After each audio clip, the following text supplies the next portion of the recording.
Tiny, tiny, tiny tales. গল্পের নাম ছোট রাফির মিষ্টি সততা। একদিন সকালে রাফি নামের ছোট্ট এক ছেলে স্কুলে যাওয়ার পথে রাস্তায় হাঁটছিল। হঠাৎ সে দেখল মাটির উপর একটা চকচকে 100 টাকার নোট পড়ে আছে।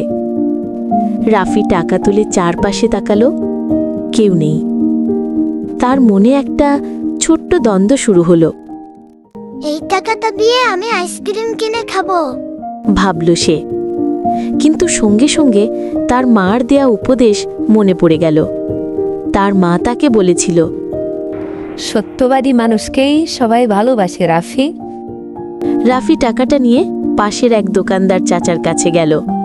বলল, চাচা, এই টাকাটা আমি রাস্তায় পেয়েছি, কারো যদি হারিয়ে থাকে দয়া করে খোঁজ নিয়ে দেখবেন। চাচা হেসে বললেন, বাবা, তুমি সত্যি ভালো ছেলে। এই টাকা তোমার নিজের না হলেও তুমি ফেরত দিতে চেয়েছো, এটাই তোমার আসল সম্পদ।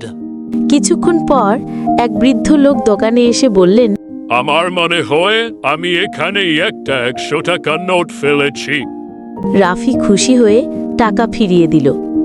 বৃদ্ধ লোকটি দোয়া করে বললেন, আল্লাহ তোমার মতো সত্যবাদী সন্তানকে বরকত দান করুন।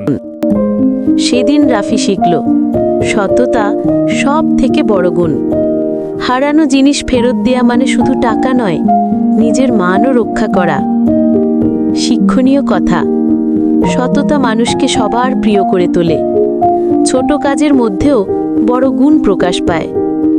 আল্লাহ সত্যবাদী ও সৎ মানুষকে ভালোবাসেন।